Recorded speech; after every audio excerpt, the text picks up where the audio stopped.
नमस्कार, सुप्रभात प्यारे विद्यार्थियों। कक्षा 12वीं अनिवार्य हिंदी की इस ऑनलाइन क्लासेस में मैं सत्यनारायण सोनी आप सभी का हार्दिक स्वागत एवं अभिनंदन करता हूं। प्यारे विद्यार्थियों, 12वीं के हमने पद्यांश पढ़ने के बाद गद्यांश पढ़ना शुरू कर दिया था। आपसे मेरा एक ही अनुरोध है कि आप गद्यांश को हल्के में न लें, पूरा वीडियो देखें जो आपको बहुत महत्वपूर्ण सिद्ध होगा। ये पाठ भी उतने ही महत्वपूर्ण हैं जितने पद्यांश के हैं और आप इसके प्रति समर्पित रह के पढ़ाई करें क्योंकि आपकी बोर्ड की क्लास है। आज अपना जो अध्याय रहेगा प्यारे बच्चों, वह अध्याय रहेगा सफल प्रजातंत्र के लिए आवश्यक बातें, डॉक्टर भीमराव अंबेडकर। भीमराव अंबेडकर को कौन नहीं जानता प्यारे बच्चों, हर कोई जानता है। हर कोई व्यक्ति उनके बारे में अपना अपना मंतव्य रखता है। हर कोई व्यक्ति उनके जीवन के बारे में भली भांति रूप से परिचित है। आपको इस बात को भी समझ लेना अति आवश्यक है कि भीमराव अंबेडकर हमारे संविधान निर्मात्री सभा के अध्यक्ष रहे। पूरे संविधान की रचना आप ही के कर कमलों से हुई।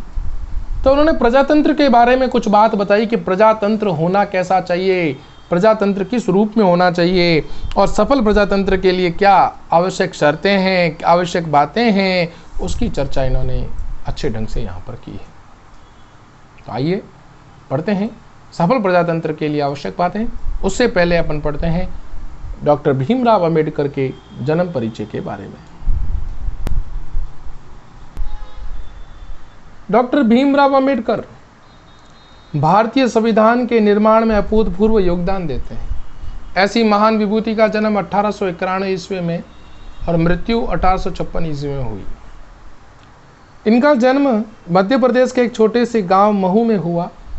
आपके पिता का नाम रामजी मालोजी सकपाल, मालोजी सकपाल आपके पिता का नाम। माता का नाम भीमाबाई था। माता का नाम क्या था बच्चों? भीमाबाई। कई सामाजिक और वित्तीय बाधाओं का मुकाबला करते हुए शैक्षिक उन्नति कर रहे और डायरेक्टर तक की उपाधि आपने प्राप्त की। सामाजिक जीवन बड़ा इनका कमज़ोर था। पारिवारिक स्थिति बड़ी, आर्थिक स्थिति बड़ी कमज़ोर थी, लेकिन फिर भी मन में वह उमंग और वह भाव कि उन्हें कुछ नया समाज में कर दिखाना है, समाज में नया बताना है।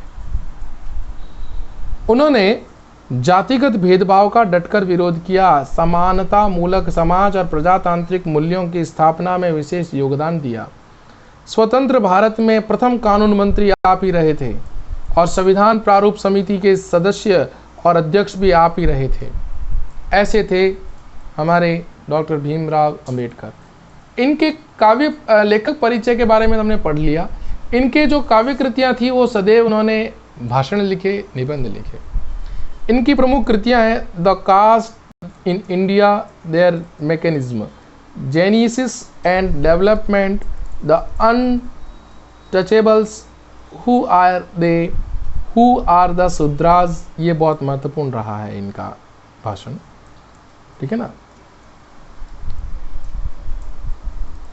Buddha and his Dhamma, thoughts on linguistic states, the problems of the rupee, the abolition of provincial finance in British India, the rise and fall of the Hindu women, inhalation of caste आदि संपूर्ण वांग्मय भारत के कल्याण मंत्रालय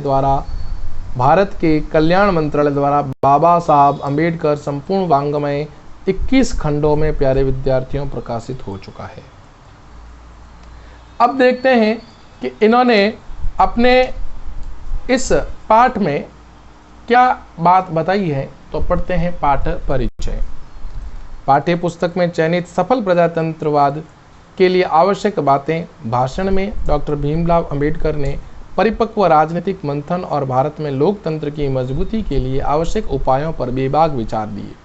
लोकतंत्र किस प्रकार मजबूत हो सके, लोकतंत्र में किस प्रकार उपाय किए जाएं कि उसमें सुदृढ़ता आए, वो एक सुदृढ़ता का भाव हो, सुदृढ़ता से युक्त हो, उन बातों पर भी लेखक ने चर्चा करी है। प्रजातंत्र से चुनी हुई सरकार को जनता के प्रति जवाबदेही होना चाहिए था तथा बहुमत को अल्पमत के प्रति अधिक संवेदनशील होने की जरूरत है। लेखक ने दूसरे देशों के स्वस्थ लोकतांत्रिक परंपराओं से प्रेरणा ग्रहण करने तथा भारत की विधायिकाओं में अधिक जवाबदेही और संयत चर्चा की आवश्यकता पर बल दिया है। अगर विधायिका सही है तो कानून भी सही होंगे, कानून सही है तो कामकाज भी सही होगा। डॉक्टर अम्बेडकर द्वारा प्रजातंत्र की सफलता हेतु क्या क्या सुझाव दिए गए, कौन कौन से प्रसंग प्रासंगिक हैं और किन किन का योग हमारे इस पूर्ण रूपेण प्रजातंत्र में उपयोगी है।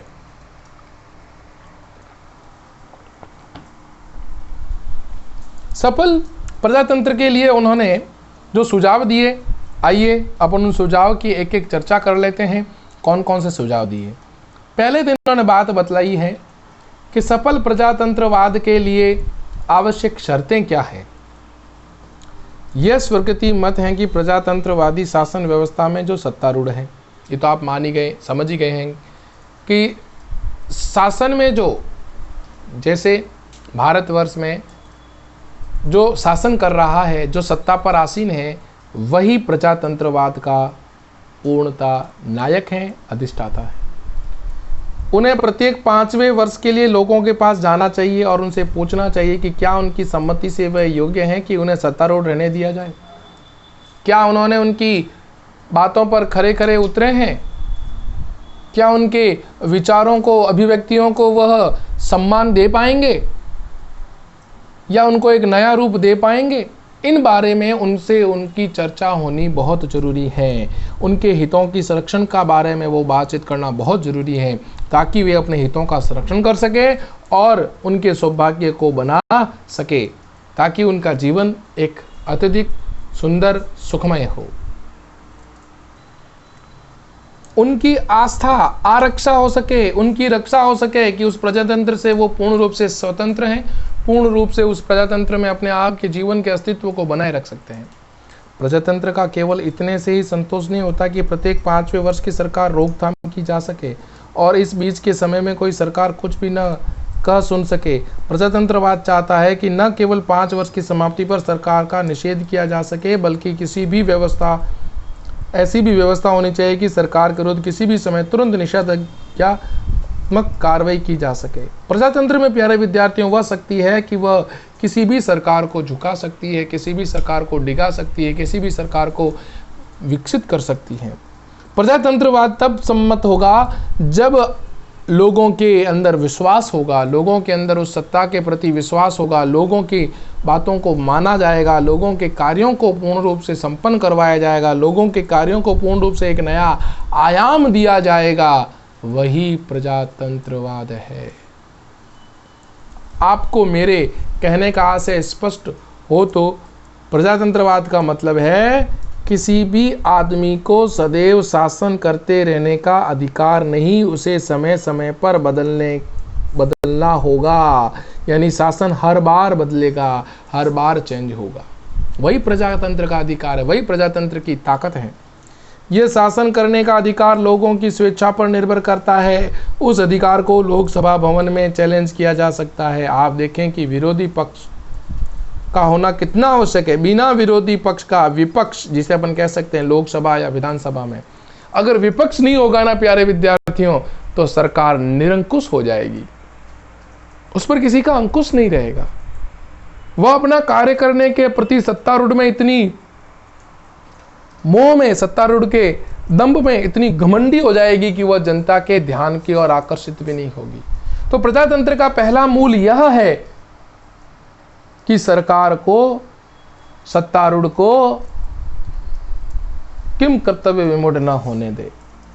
और इसके लिए राज्यसभा, लोकसभा, विधानसभा में विपक्ष का नेता होना बहुत जरूरी है। अगर विपक्ष जीवित नहीं है प्यारे विद्यार्थियों, तो सत्ताधारी लोग मनचाहे फैसले लेंगे। इसीलिए लेखक ने कहा है कि विरोधी पक्ष यानी विपक्ष भी मजबूत होना जरूरी है। विरोधी पक्ष के होने का मतलब है कि सरकार हमेशा हथौड़े के नीचे रहती है। जो लोग सरकारी पार्टी में नहीं है, उन लोगों की दृष्टि में भी प्रत्येक सरकारी कार्य का औचित्य सिद्ध होना चाहिए।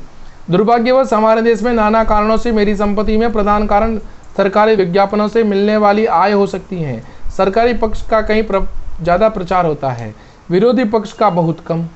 सरकारी मशीनरियों का दुरुपयोग होता जाता है, लेकिन विपक्ष के नेताओं की बातों को इतना मूल्य नहीं दिया जाता। जो लोग सरकार की कमियां निकालते हैं, सरकार को एक नई दिशा देते हैं, ऐसे विपक्ष के लोगों की बातों पर ध्यान नहीं दिया जाता, जिससे सरकार किम कर्तव्य विमूढ़ बन जाती है।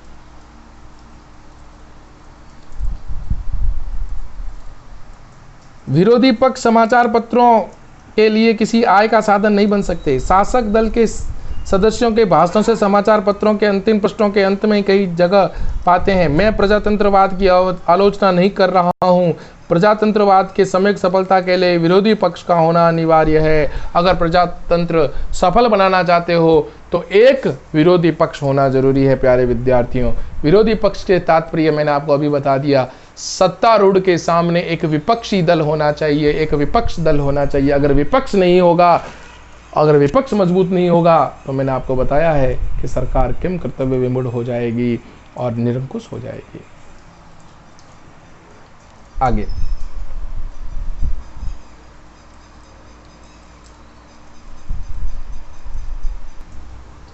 क्या आप जानते हैं कि इंग्लैंड में विरोधी पक्ष के लिए न केवल स्थान है, बल्कि विरोधी पक्ष के कार्य को चालू रखने के लिए विरोधी पक्ष के नेता को सरकारी खजाने से वेतन दिया जाता है।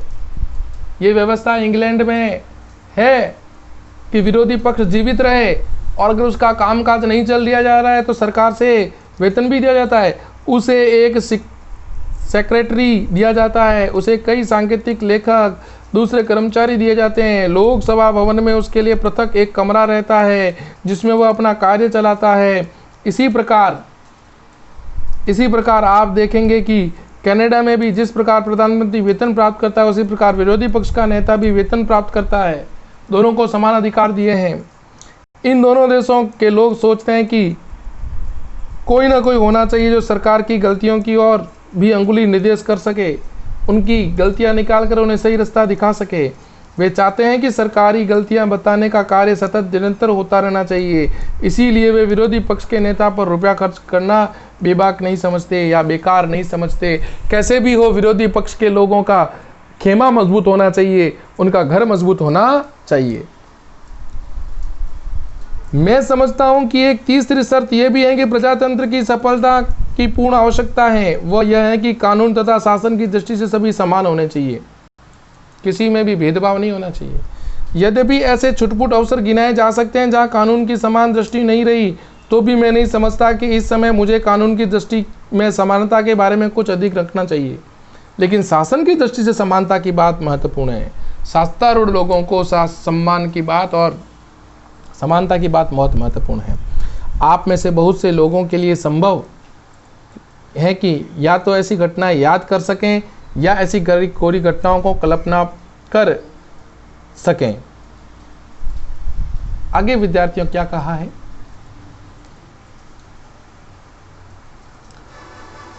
जहां कानून के समान दृष्टि नहीं, तो मैं नहीं समझता कि उस समय मुझे कानून की दृष्टि में समानता के बारे में बहुत कुछ अधिक कहना चाहिए। लेकिन शासन की दृष्टि से समानता की बात महत्वपूर्ण है। आप में से बहुत से लोगों के लिए यह संभव है कि या तो ऐसी घटनाएं याद कर सकें या ऐसी घटनाओं की कल्पना कर सकें, जबकि सत्तारूढ़ पार्टी अपनी पार्टी के सदस्यों के हित में शासन करती प्रतीत होती है। कुछ भी हो, मैं इस प्रकार की कितनी ही घटनाएं याद कर सकता हूं। आप कल्पना करें कि एक कानून है जो कहता है कि कोई भी आदमी बिना लाइसेंस की, बिना विशेष अधिकार का व्यापार नहीं कर सकता, क्योंकि कानून सबके लिए एक समान है। इसीलिए कोई भी उस कानून पर आपत्ति नहीं उठा सकता। उस कानून के विषय में कहीं कुछ पक्षपात नहीं है, किसी प्रकार की कोई पक्षपात नहीं किया जाता है। लेकिन हम एक नए कदम आगे जाएं, देखें कि जब कोई आदमी किसी अफसर या मंत्री के पास किसी वस्तु या विशेष व्यापार करने के लिए लाइसेंस मांगने जाता है, मैं नहीं जानता, लेकिन लगता है कि एकदम संभव है कि मिनिस्ट्री सबसे पहले उसकी टोपी की ओर देखें और देखें कि वह किस रंग की टोपी पहने हुए हैं। यदि वह टोपी पहने हुए हैं कि जो उसे अच्छी लगती हैं, उसे निश्चय हो सकता है कि वह उसकी पार्टी का आदमी है। ये पक्षपात है। अब एक दूसरा आदमी जाता है तो दूसरी जगह तरह की पोशाक पहने हुए है तो वह दूसरी पार्टी का है। वह मिनिस्टर पहले आदमी को लाइसेंस दे सकता है, दूसरे को इनकार कर देता है क्योंकि वो उस पार्टी का नहीं। ये पक्षपात। शासन की दृष्टि से दोनों आदमी लाइसेंस लेने के समान रूप से अधिकारी हैं। किसी सुविधा विशेष या दिया लिया जाना एक छोटी सी बात है, इसका प्रभाव संभवतः थोड़े से लोगों पर ही पड़ता है। अब हम एक कदम और आगे बढ़ें और देखें कि जब ऐसा भेदभाव शासन के में प्रविष्ट हो जाता है तब क्या होता है। मान लीजिए कि किसी पार्टी के किसी सदस्य ने कोई अपराध किया हो, उसके विरुद्ध कार्रवाई काफ़ी गवाही है, उस पर मुकदमा चल रहा है। अब उस इलाके में उस पार्टी का मुखिया मजिस्ट्रेट के पास जाता है और जाकर कहता है कि उस आदमी पर मुकदमा चलाना ठीक नहीं क्योंकि यह पार्टी का आदमी है। यह आगे चलकर यह भी कहता है यदि आप किसी बात नहीं मानोगे तो मैं इस बात को सूचना मिनिस्टर को दे दूंगा और यहाँ से आपका तबादला अनियंत्र करवा दूंगा। ये डराने धमकाने की बातें ये लोकतंत्र को क्या कर रही है, लोकतंत्र को कमज़ोर कर रही है। आप कल्पना कर ही सकते हैं कि इससे सारी शासन व्यवस्था में अव्यवस्था और आपाधापी का साम्राज्य हो जाएगा। हैं, कोई किसी पर पूर्ण रूपेण विश्वास नहीं कर पाएगा, कोई किसी से वो अपनी बात मन की बात प्रदर्शित नहीं कर पाएगा। किसी समय अमेरिका का यही हाल था। उस समय की शासन पद्धति विकृत पद्धति के नाम से प्रसिद्ध है। जब तक पार्टी सत्तारूढ़ होती थी तो आप पहली पार्टी द्वारा नियुक्त सभी कर्मचारियों को उनके पदों में पृथक कर देती थी। यहाँ तक कि क्लर्क और चपरासियों तक को भी निकाल कर बाहर किया जाता था, उनकी जगह कोई और लगाए जाते थे।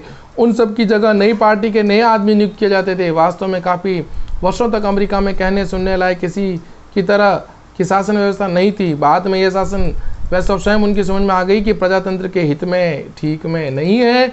इससे विकृति पद्धति को बल दिया जाता है। इसीलिए अपने को बदलना नहीं है, प्रजातंत्र को बनाए रखना है। प्रजातंत्र को एक नया रूप और सुदृढ़ता प्रदान करनी है जिससे मानव जाति का कल्याण हो, प्रजा का कल्याण हो।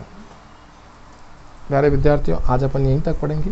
आशा करता हूँ आपके ये वीडियो समझ में आया होगा और ये पाठ बड़ा निबंध बड़ा महत्वपूर्ण उपयोगी है। हर बार बोर्ड परीक्षा में इसमें से एक प्रश्न जरूर पूछते हैं। वीडियो आप पूरा देखें तथा इस मेरे YouTube चैनल को अधिक से अधिक लाइक शेयर और सब्सक्राइब जरूर करें। मिलते हैं नई वीडियो के साथ, तब तक के लिए नमस्कार।